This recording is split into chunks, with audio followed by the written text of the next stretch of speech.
Ledger is a writing podcast and a place where you can go to enjoy a little bit of temporary sadness. My name is Austin Wilson. Welcome to the show. As you can see by the title, I'm chatting with Max Booth III from Ghoulish Books today. Also a writer. He wrote a book called Maggots Screaming, which we talk about, and how the New York Times, well, they didn't read it, but maybe they will. We don't really know. We also talk about some other books coming out from Ghoulish Books. We talk about what it means to be gross and just gross enough. And for Max, how just gross enough is maximum, no pun intended, amount of grossness.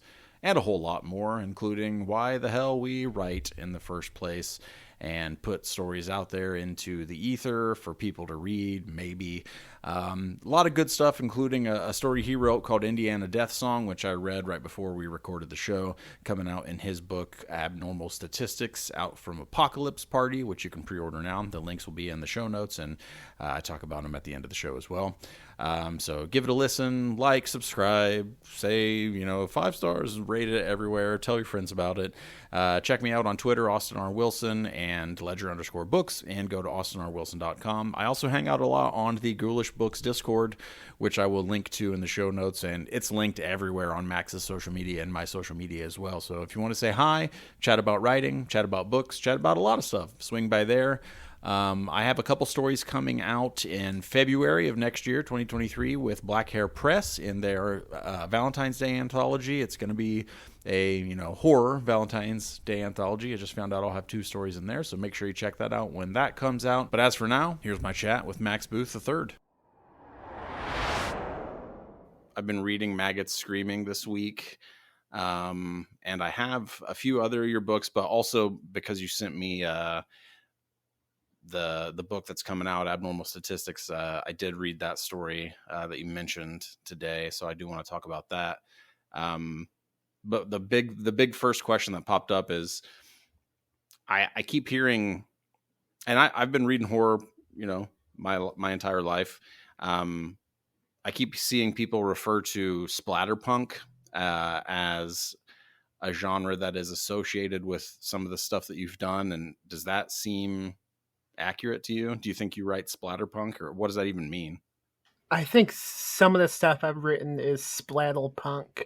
I do think the term splatterpunk might be misunderstood by a lot of people who use it.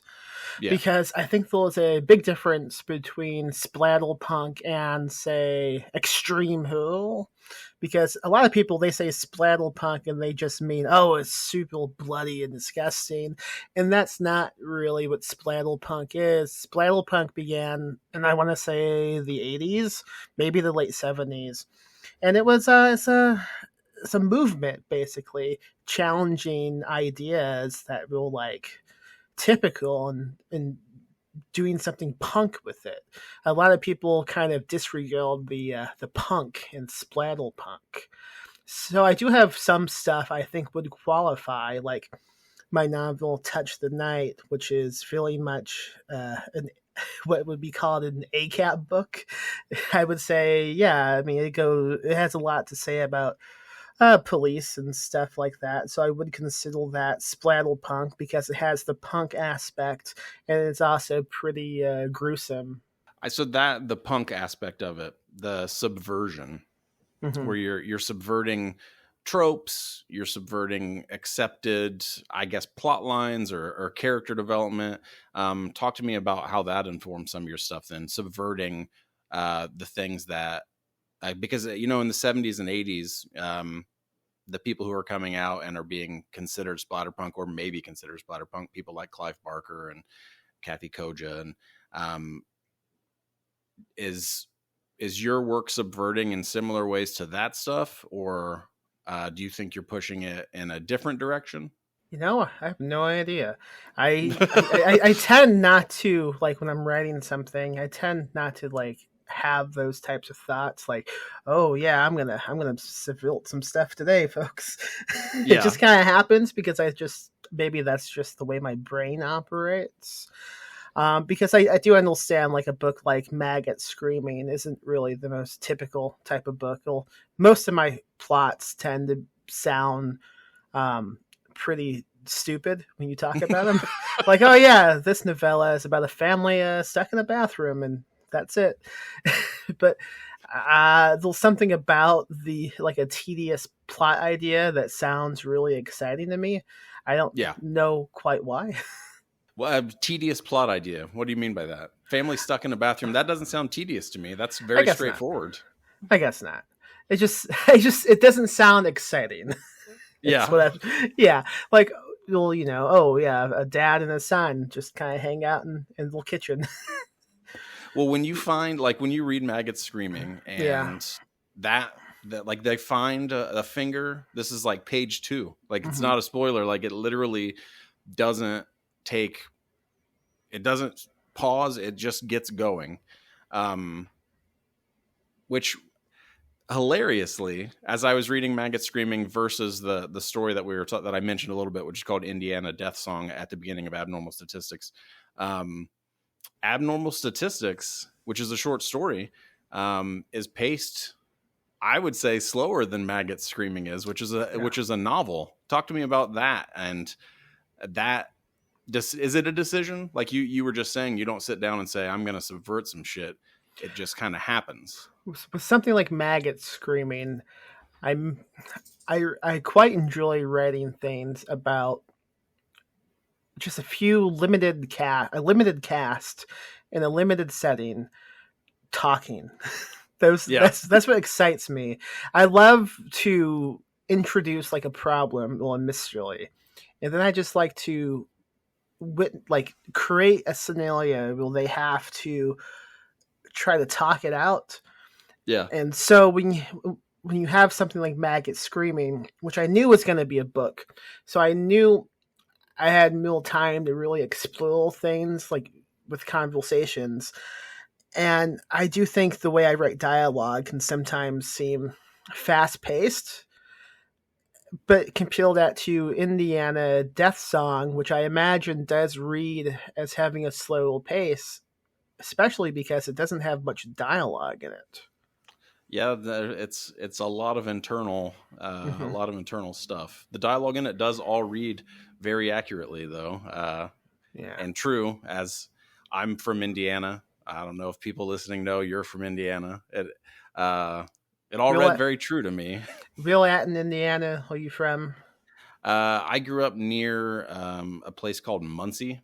I grew up in Hartford City. It's pretty close to where James Dean was born.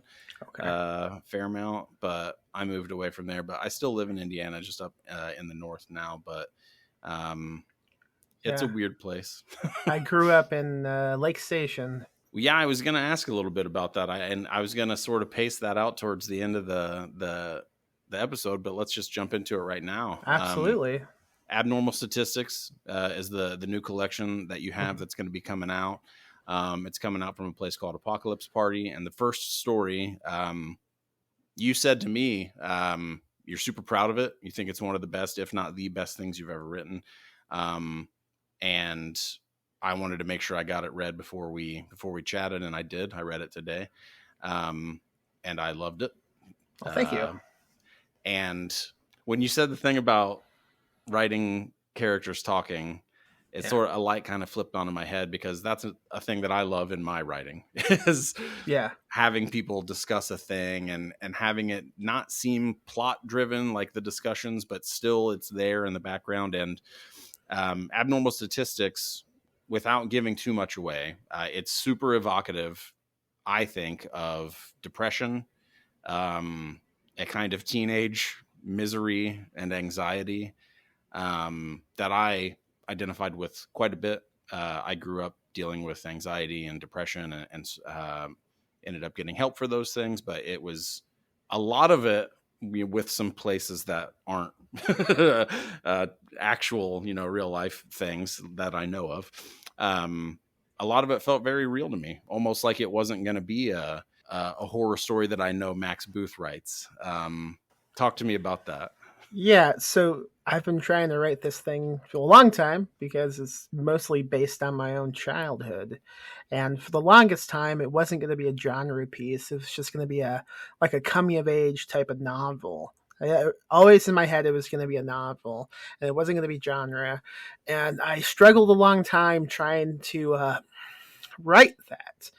And the solution that finally clicked in my head was it can be genre. Why not make it genre? Why not take all these real things that happened to me, things that have shaped my whole life, and then add some genre to it, add something spooky to it.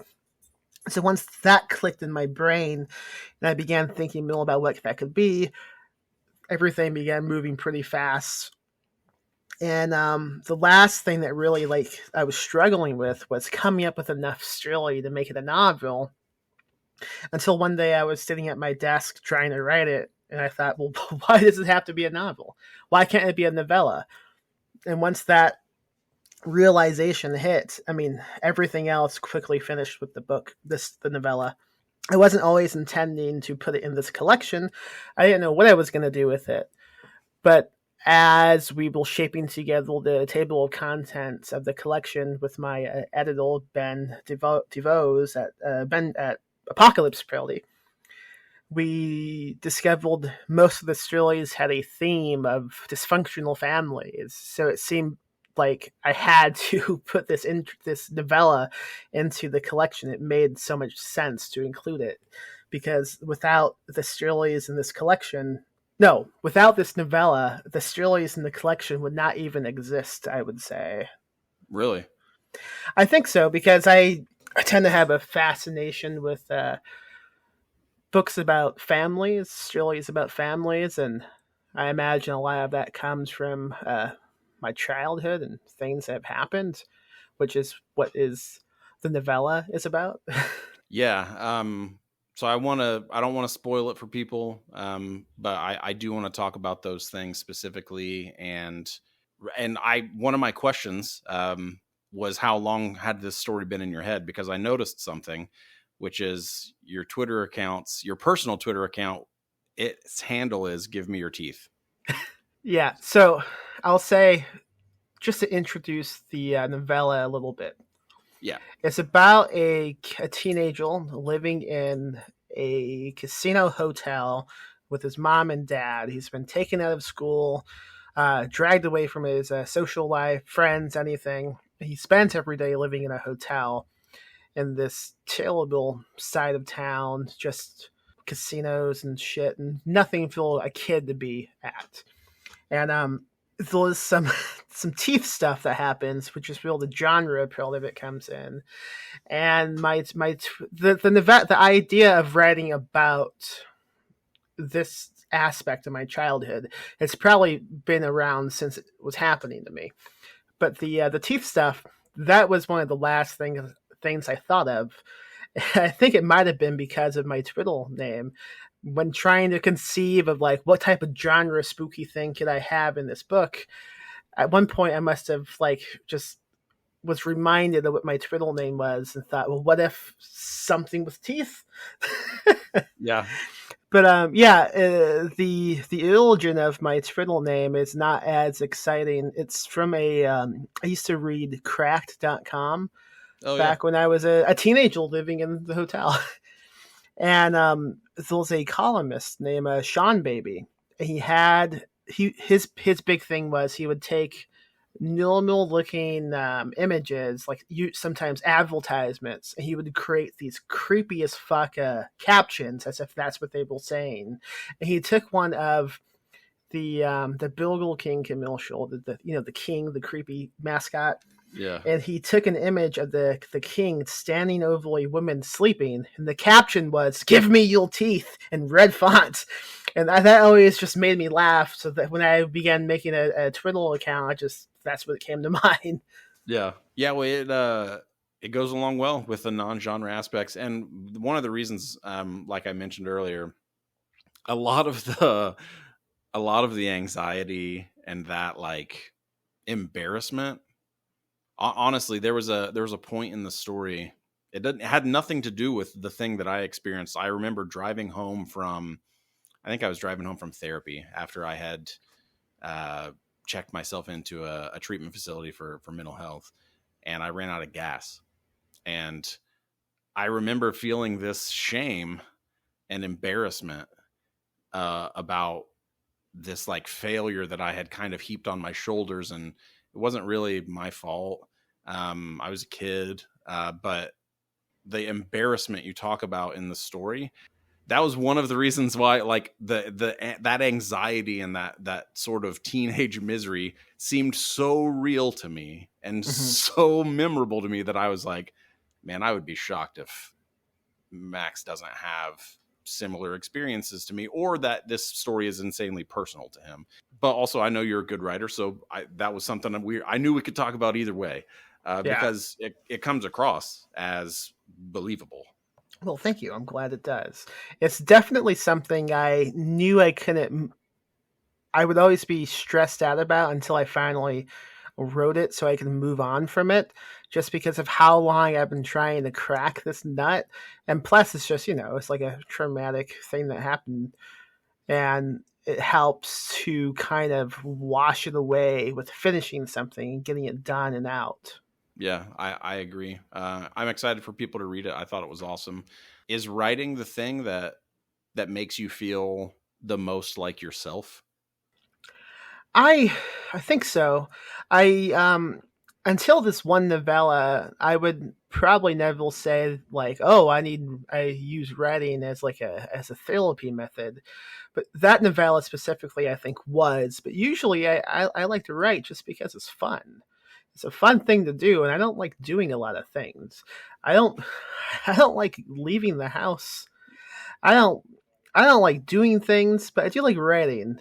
That seems fun to me. So I think I'm lucky in the fact that I've found something that I do enjoy, because maybe not everyone does, and then they just live bad lives.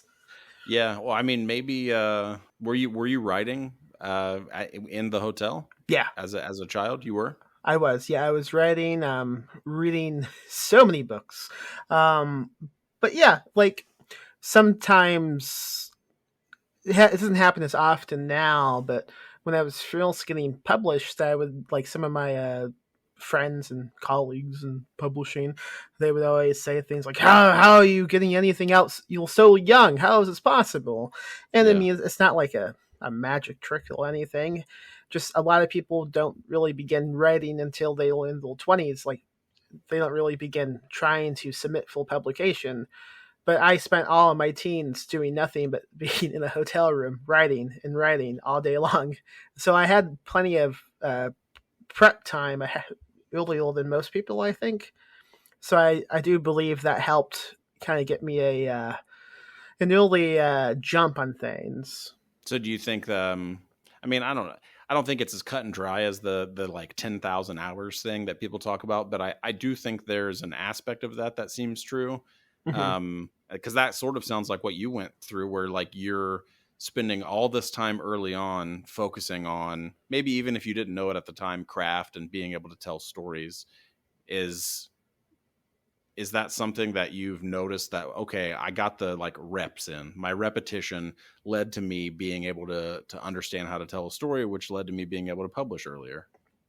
Yeah, absolutely. I don't think anyone just begins writing and then they will great. You just have to keep doing it. You have to keep being bad at it until you will not bad at it. It's like, taking up basketball and trying to just immediately do a three throw, right? You have to practice. Well, I mean, not me. I will never be able to make a three throw. I'm terrible at basketball, but I don't like anything. I mean, I don't like playing basketball, so I'm not going to keep doing it. I like writing, so I kept doing it. Yeah. So that's interesting. Do you have moments where you hate writing, or is it always it's something you like to do even when it's hard? I don't think I dislike writing. No, I know a lot of people will say like I prefer having written than writing. I think I'm real the opposite. Real once it's done, that's when I begin stressing out about like the things I could change, or the Yeah. things that are no longer in my control. Like once a book's out, it's out, and you're done with it, and that seems a little anxiety inducing. But I love the whole process of creating a book and building a manuscript and It's just you and the page and nothing else. You're alone in an empty room. That's great. Has that stress ever led to you working on something continually and not allowing yourself to stop, where you're like, okay, I know if I stop, I'm not going to be able to love this thing the same way as I love it right now while I'm working on it? Has that ever happened? I would say my debut novel, Toxicity, went through a lot of rewrites. I don't know if it was because of that or just because I was not satisfied with how it was landing. I was also really young. I began that when I was 12 and just kept rewriting it over and over. And it was published, I believe, when I was 19. But that was when I wrote a lot when I was in the hotel. But besides that, I don't think I prolong a book's writing if I don't have to, just because writing those last few pages, I don't think anything feels as good as that. Like when you have like 10,000 words left of a book and you just write it all in the crazy days, you have no idea what's going on, but you're so close to the end. I mean, there's nothing more thrilling than that, I think. See, I think what I was writing as a 12-year-old, well, I know I didn't have the attention span then to continually rewrite something like it sounds like you did, which that to me seems special, like something that you innately had that drive. Or maybe it's because of what situation you're in. I don't know. That took me a long time to pick up, that ability to be like, all right, I'm just going to rewrite this thing over and over and over again until I get it. I wish I had that now. I do not. Once it's done, it's like, okay, it's done. I'm not looking at it again. So do you think your inability now to just continually rewrite is because you're a publisher? It absolutely is. I tend not to have a ton of time to write anymore. Yeah. Surprisingly. So we've been doing the publishing company since we launched in 2012. But I do think I had more time to write, maybe because I wasn't exactly treating public like Ghoulish Books or Perpetual Motion Machine as like a job, because I had a job already. I was doing the night shift at a hotel. But once I quit the hotel back in 2020, I began really like settling down and focusing and thinking of the publishing company as my job. Like, this is what we need to do. So I spent a lot of time focusing on the publishing company and trying to grow that and get those books in front of people. And it doesn't leave a ton of time to write. I try to write something every day. This year has been a shit show, so I haven't written much this year, especially the second half of this year. But I do try. My every day, my goal is to wake up at like 6 a.m. and write until we have breakfast, like at 8 or 9, and then spend the rest of the day doing publishing stuff. Doesn't always happen, mostly because you might find this surprising. If you tend to stay up till about 2 a.m., it's really difficult to wake up at 6, I'm discovering. That's a shocker. I don't know the solution. Yeah. I hope you figure that out, man. That's a tough one. It's frustrating. Yeah, that I'm super interested in the ways that being a publisher has changed how you think of your own writing. Not just the ability to continually write something, but thinking about the things that you want to publish, and then whether you are then almost in a way like filtering out your own ideas, because some of your stuff, it comes out through your publishing company, but Abnormal Statistics is coming from Apocalypse Party. That's not coming from you. How does that affect how you think of your own writing? Not just how you actually write, but your perception of what you're doing. Yeah. So I don't think it affects how I write, like you said, but the main thing it does affect is the way I manage my time and how I promote things. I'm always really nervous that it might be perceived that I am spending more time promoting my own writing over, say, someone else's book that I am publishing, because that's somebody who has trusted me to help the book find an audience. So anytime I spend pushing something I've written. It's always with a sense of like of guilt, like, okay, just real fast, also buy my stuff, but let's go back to buying these books as well. Yeah. So I do find it difficult to kind of balance those two things. I went a while without publishing with anyone else, but I went a few years without publishing with anyone but my own press, just due to the fact that I had a bunch of bad experiences with other small presses, and a lot of them still owe me money. And, and I don't know, just a lot of bad experiences, which, I think has probably made me a better press, because I know how it feels to be mistreated. So I tried to not do that. That's like my deepest phobia, really, is to like become a bad press. Will authors then go on podcasts and shit talk me? That ever happens, I'm gonna Budweiser myself. Well, at least you didn't say who it was, so that's a good thing. At least if that ever happens, maybe you'll never know. Oh, I've definitely got on podcasts. Never mind then. Yeah. I'm just trying to be a bit more tame these days. Well, that struggle with, I kind of understand somewhat, because I've had conversations with writers or publishers or editors in the past where I talk about wanting to be more than just one thing, and wanting to not just have writing be the thing that defines who I am, or not just making myself do that one thing. But then there's that fear in the back of my head where it's like, do people perceive me as a writer, or are they just like, oh yeah, he's a podcaster, which is not a bad thing to be, but I know how much writing means to me. So that struggle between being both of these things, where I'm like, no, I'm a writer, but I also do this thing. Is that something where, like, do you fear that people will be like, Max is just Ghoulish Books and No. forget your writing? No? I'm okay. I would be okay with that. I'm more proud of Ghoulish Books than I am of my own writing, I would say. Oh yeah? Yeah. I don't know. I enjoy both a lot. I love to write. I love also to collaborate with other writers and help them get books out.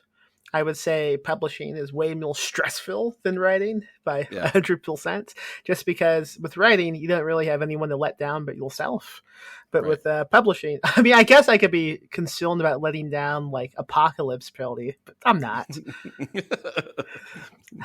The advance is already cleared. Not worried about it. No. But well, now you can move on to the next thing, though. I mean, like, not worrying about it. I think part of it is you have to do that, because to do anything else would lead to madness, maybe.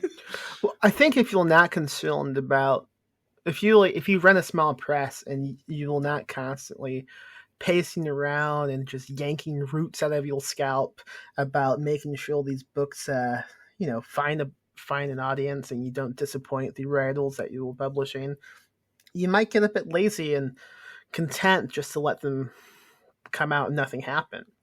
Right. That's happened with us many times. I mean, we've had a few incidents where that's even happened recently due to my complete lack of motivation to get out of bed. I mean, it happens. Yeah. Not every book is going to come out with a successful, launch, but I do know that books do not vanish after the release day. They continue to be out there, and there's still time to find an audience. So that is something I try to tell myself if I have slipped up a bit. Plus, it's also important to remind myself this company is run by two people in a kitchen. We will not penguin. We will try our best. This is my only job besides writing and screenwriting and stuff.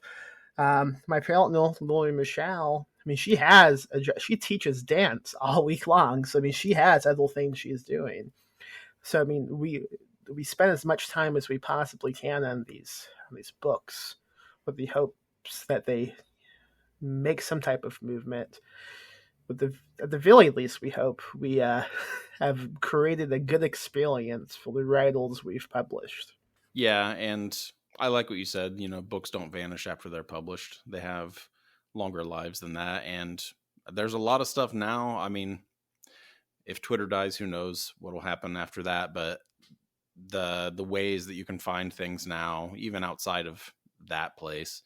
I mean, I found your work because of your publisher, like because of Ghoulish. Like that's how I Mhm. found your books, and then that led me to other people's books, and most of the ones that I ended up gravitating towards weren't brand new. Maggot Screaming was when I found it, but the stuff that I bought other than Maggot Screaming had been older stuff. Yeah. It's just a lot bigger possibility of that now. Yeah, I mean, we try to drive as much audience as we can to the website we have. But we have all the books listed, and I don't even think they have the publication dates listed like on the catalog page. So no one knows like, oh, this book's new and that one's not new. The same goes with all the. We do a lot of physical events every week, almost, if not every other week. Like we have an event this weekend, and we sell books at these places, and the people who walk up to them, they don't go, "Oh, which one is new?" They just Yeah. look at which one looks the coolest. Right. So I mean, books continue to exist. I mean, look at this one book. I don't know if you know it. The Holy Bible. It's been around a while. Oh, so I think it's old, right? Yeah, I mean, it came out what in the fucking 1920s? I don't know. Yeah, it's a while ago at least. And it's people still read it, I'm told. So I mean, books can continue to obtain a readership.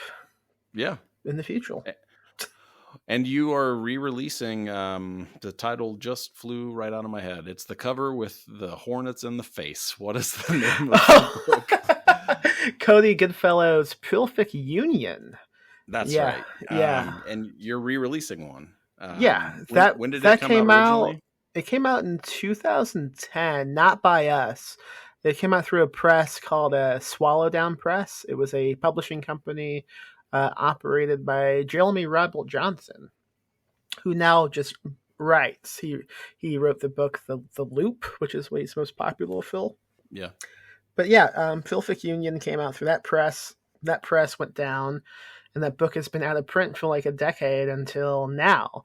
And I've been friends with Cody for a few years now. We met at conventions. I've published his short fiction and anthologies, and then we did a novella called The Flying Nun a few years ago. Great novella, and that really like bonded a relationship with us. And I reached out to him and I said, "Hey, what's with this Prolific Union people talk about?" I just wanted to read it, to be honest. It sounded great. I didn't want to spend like $200 on eBay for a copy, so I just said, "Hey, can I read it for consideration?" Shoot that PDF over here. So he sent it to me. Is amazing. It's about these two rednecky brothers and the brother-in-law going to the woods to check on the mother, who's been like out of communication, but the mom's missing from the cabin they go to, and it leads to some spooky bees and a lot of communism. Well, if you think about bees, they're probably the most communist insects around, man. So, right. I mean, it is. It's what I would describe as a communist troll novel. That's awesome. I don't know how much else to describe without spoiling anything, but it's really gruesome, disgusting, really fast-paced for being an extremely long book. It's like almost 500 pages long. Oh, wow. But it's excellent. I am so glad that we've all the ones to give it a new home. And the front cover is amazing. It's an original painting by Frank Walls, Walls. Great cover. Not a lot of people are a fan of the cover. They say mostly those who are afraid of holds, I guess. Yeah, it's a pretty disgusting cover, which is weird because there's no gore. Like it's not, but it is absolutely a cover that I think did what it was supposed to do, which was catch my eye and intrigue me. Might upset some people, but that's the world we live in. That's going to happen every once in a while. Recently on social media, when we posted the cover again, this person said it needed a trigger warning. And my immediate thought was they were making a joke like, "Oh man, this Kevil's so scaly. You have to give people a heads up." I didn't realize they meant because of the how do you pronounce it? Tryptophobia. Tryptophobia, yeah, I think that's Yeah, what it is. so that's what they were referring to. I had no idea until they blocked me, and then began posting on the little account. Everyone should go block Ghoulish Books. The one sensitive to tryptophobia. That's not what I thought you meant. I thought you were making a joke. I was playing into the joke you made. Well, it is an unsettling cover, but yeah, I think that, well, especially where we are in horror now, you're seeing resurgence of those.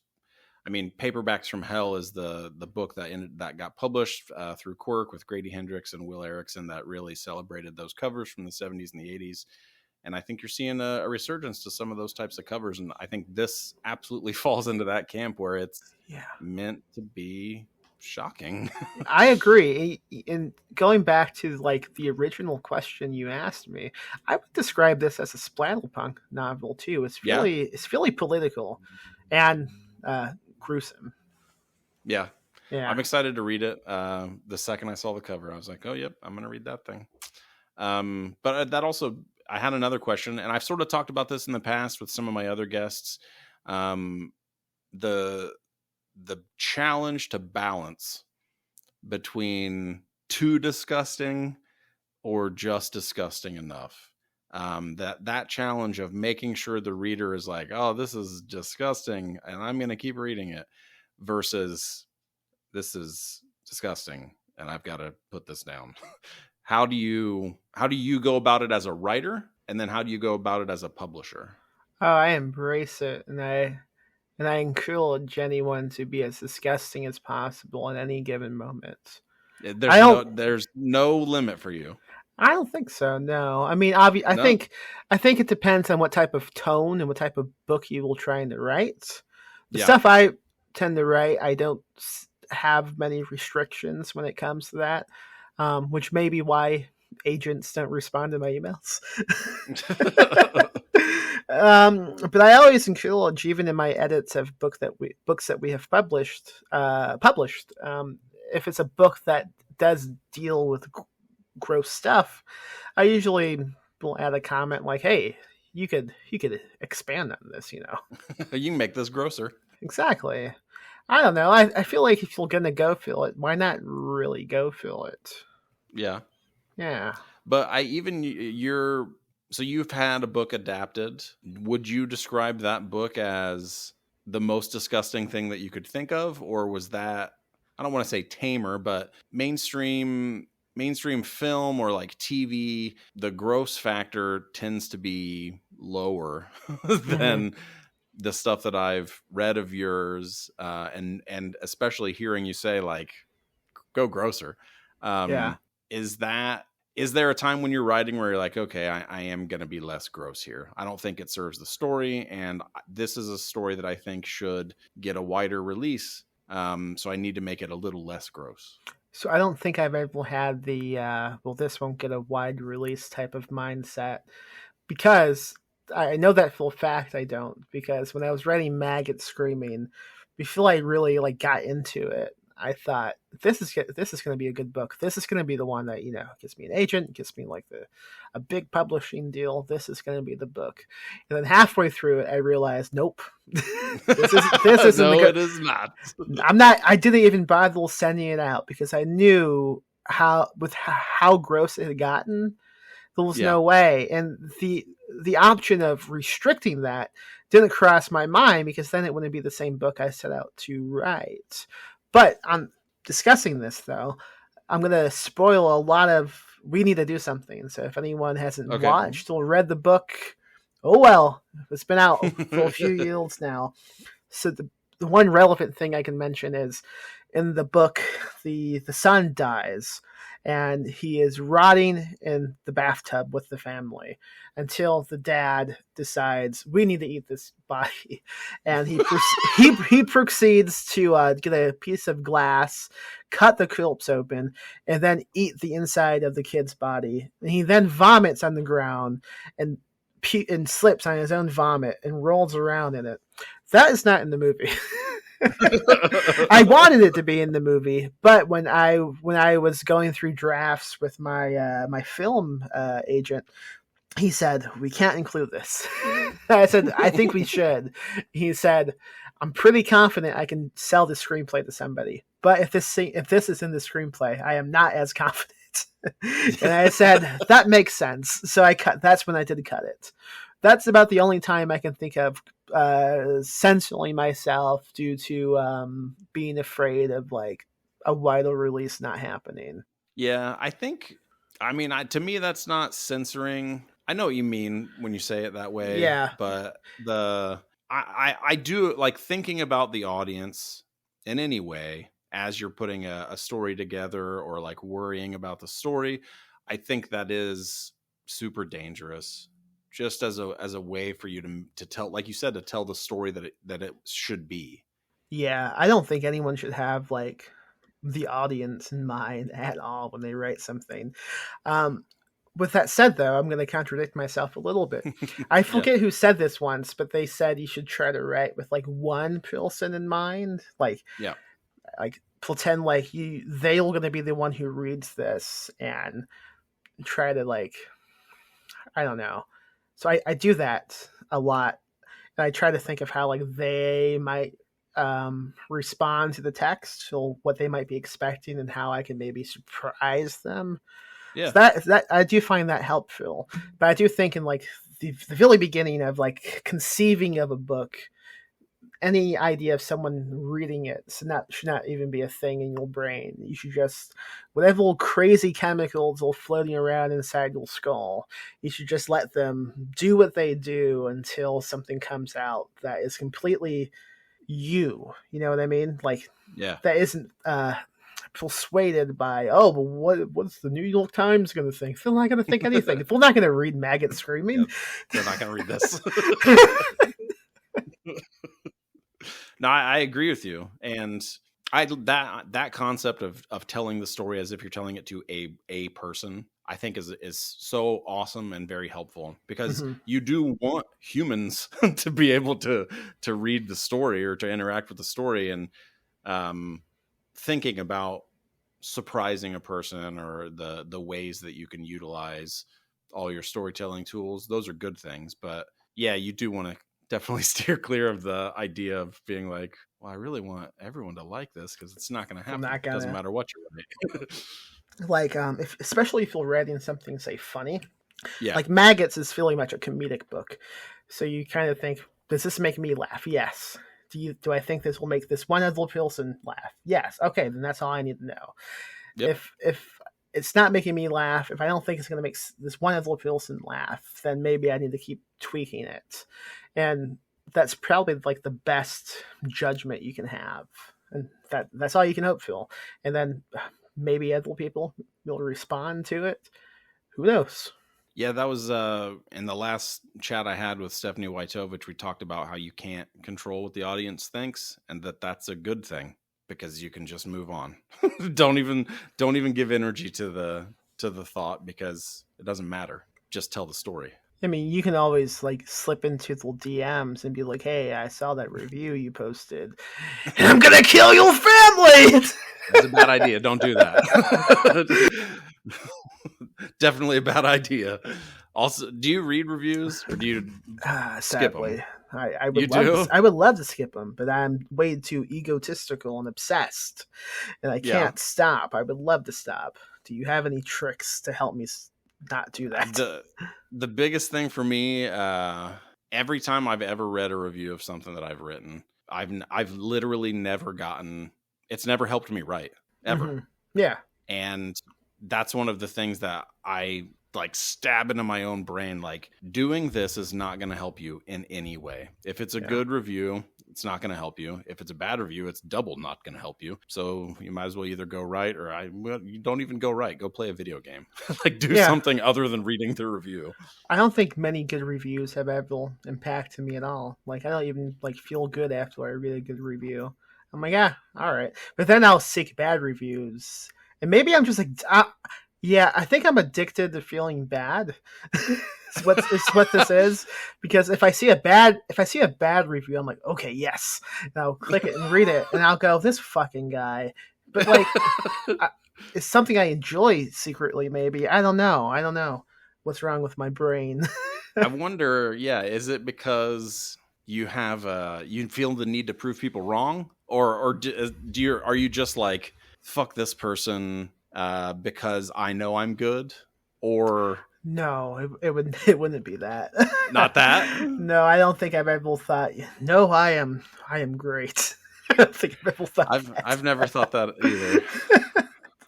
that. And that's probably one of the reasons why I'm a writer. Maybe Yeah. for you too. I've never once been like, man, I am awesome.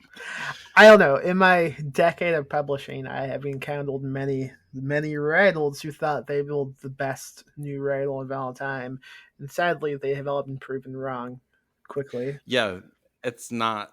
It's just not. It's not possible. Going back to something we discussed about how has publishing impacted my writing, I would say that it's impacted it that way. Well, I don't have any type of ego about how good I might be. I've seen it from the other side, and I know how realistic everything is. So maybe I don't have such high expectations for my own writing because of that. I understand how. I mean, it's not a competition, but everyone who is writing and publishing every year, every month is vast, and there's just no room for everyone to get read or get the attention. It's chaos, and once in a while you get lucky, and maybe you have a great front cover that someone retweets, and then someone on TikTok is like, "This book made me depressed. I'm gonna shoot it with a machine gun," and then that TikTok video gets 1 million views, and a bunch of other children buy it so they can post a TikTok showing them that they've also bought it, but then they don't read it because no one reads anything. It's all. I mean, I don't know if you've known. One thing publishing has taught me is no one reads books now. They just buy them so they can post photos of them, and then they stack them. That's it. Like, look what I got. Okay, away you go. Away you go. Put you over here now. Yeah, that's. I remember talking with a friend of mine about writing. He wasn't a writer, but we were talking about like doing creative shit. And one of the things I said some kind of self-deprecating joke about my writing, and he said, "But you don't really think that." And I was like, "Well, I mean, what do you mean?" He was like, "Because you submit your work and you have had work published, so you don't really think that." And I was like, "Listen, man, that's not why I said it. I didn't want you to fix me because that's not possible." But I don't know. It almost feels like, I know there are personalities out there that exist where they don't feel the need to kind of like apologize for their statement of like, I wrote a story and I think you should read it. I don't have that. I don't have that personality because for me, it's like, I struggle with the idea of being like, I'm good enough for you to read. But I don't struggle with the idea of knowing that I have to write and put the work out for people to maybe read. That makes sense. I think my whole mindset with a lot of that is I like to perform. I like to do stuff on stages and make people laugh, and I like to entertain people. So most of my books, the objective really is to entertain someone. I mean, that isn't what I'm thinking about when I'm beginning to write it. I'm not thinking about an audience, but at a certain point, it's you should always write for yourself, but then publish for everybody else. So at a certain point, the objective goes from create something to entertain other people. So when I go out and promote something, it's not like, I think you should read this because I wrote it. It's more like, hey, I think you might enjoy it. I think this might entertain you. This might help you pass the time until you have to clock in at your shitty job. You'll see your goddamn husband who hasn't gotten off his couch in a weekend. I don't know. I'm just making up families. Well, no, I mean, I think that's a good way to think about it, though. And the other side of that for me is, I know how much fun I have when I read a book or a story where I'm like, man, this was fucking awesome. And the idea of wanting to do that for other people and being like, I bet you could have fun with this. Not necessarily because I wrote it. Obviously, for some of the things that I promote or write and put out there, it is because, yes, I wrote this and I want people to experience it. But yeah, just I know how much fun it is to read a fun story. Here's one of those. Yeah. I think that should always be what you have in mind at the end. The goal should be is to let someone else have fun. Now, how that ties into in the end, a death song, I do not know, because that's not a fun thing for anyone. It's not fun. No, but I was glad I wrote it at the same time. So, like, anything we're discussing right now, it's not like this is the only way anyone could do anything. Because to contradict all of that, I just finished this novella. That it's just a depressing, bleak time. But it was necessary to write. So then why publish it? I don't know. I do think there's that thing my friend said, like, but you submit your stories. Yeah. Like, yeah, there is obviously a part of me somewhere, probably buried deep, that is like, you're good enough to be published. Yeah. Above that, my conscious mind is, and I'm sure this is rooted in all kinds of shit that I dealt with when I was a kid, my anxiety and depression and body image problems that I struggled with and all kinds of stuff. But I've also talked to a lot of people where it's like, well, what am I going to do? Not write? I know that that's not the case. So yeah, it's also good to remind myself when I'm having similar thoughts, like, well, one day I'm going to be a skeleton. Do I want to have done something? Do I want to have like exercised these thoughts in my head and made something with them so that other people can also read and express and share? Or do I want to just leave them in me and then die and rot and that's it? Yep. You only have so much fucking time. Right. It's limited. And also, from my perspective, as corny as this is going to sound, one of the reasons why you wrote that story, Indiana Death Song, was so that I could read it and be like, shit, I recognize this kid. Shit, now I feel bad. No, but I mean, like, legitimately, like, reading a story like that and me being able to, like, almost time travel to what I felt like when I was in high school, and that is one of the reasons why the story exists, which I think is a cool thing. Like you said, it's not a blast, Nope. it's not a parade, but it was a story that affected me, and I think that's one of the reasons why it exists. And that's awesome to me. That kind of shit. That's even in the moments when I'm just like, man, why am I doing this? Because that possibility exists, that somebody's going to read it and be like, holy shit, I recognize this. I do. Yeah. Also, I do think there's a lot to be said about just something sad, like watching a super sad movie, because I mean, it's an emotion that you can, especially with sadness. I mean, would you prefer for something to happen to you directly and then just be sad for a while, or is it easier and more exciting maybe to kind of dip into something unrelated to you and let that emotion hit you, but with the safety net of being able to just close the book and do something else? Right. Well, it's like kind of a temporary sadness. Yeah. Temporarily sadness is a great emotion.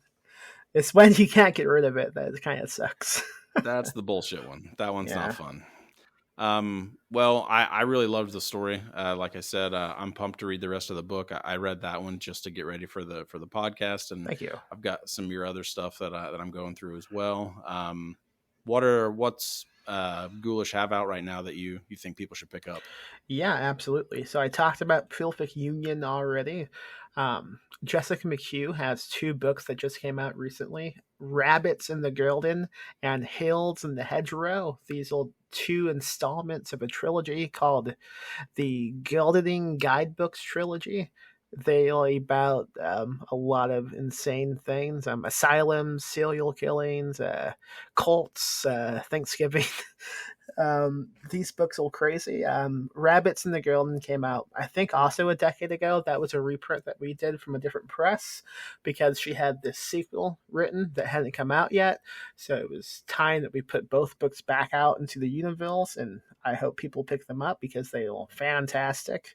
Also, I will promote Soft Places by Betty Rocksteady, which is a novella / graphic novel It's the first time we've done like a graphic novel type of thing. So we have typical prose that then transitions into comic book format. Really experimental and interesting and a lot of fun. And when I say fun, it's pretty bleak. Yeah, fun in a dark way. Yeah, exactly. I need to pick that one up. I've written comics for a while, and that's kind of where I got into publishing with comics. So I definitely want to pick Betty Rocksteady's up. Yeah, Betty's great. We've done 3 books of hers now. We began with the Like Jagged Teeth, which had no illustrations in it besides the front cover that she did. And then we did the Writhing Skies, which we did some illustrations inside, but they didn't really impact the plot too much. And now we've transitioned to Soft Places, which you have to read these illustrations or the story no longer will make sense. So it's eventually going to go to just a comic book, I guess, for the next book. I don't know. I know she's already working on the next thing, but I'll keep that under wraps for now.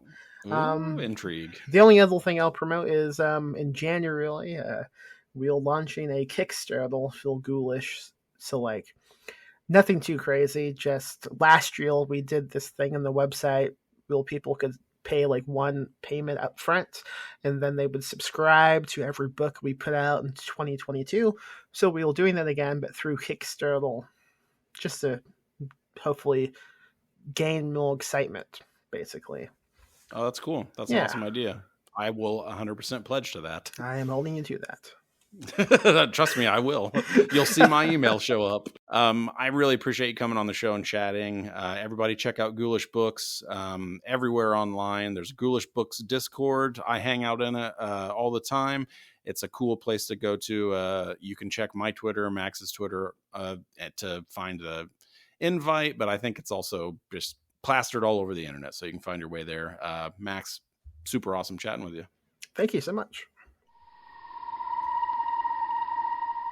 That was my chat with Max Booth III, author and publisher. He publishes books at Ghoulish Books. Make sure you go to Linktree/Ghoulish Books. You'll be able to find a link to every single thing that Max and I talked about in that podcast, including his book Abnormal Statistics, which you can pre-order as of the recording of this. It's probably out already now, depending on if you're listening to this in the future. It's out from a publisher called Apocalypse Party. You can also get links to Hares in the Hedgerow by Jessica McHugh, Perfect Union by Cody Goodfellow, and Soft Places by Betty Rocksteady. Thank you so much to Max for coming on to chat and giving me some stuff to think about as far as my own writing goes and just writing in general. That's one of the reasons why I record the show, as you know.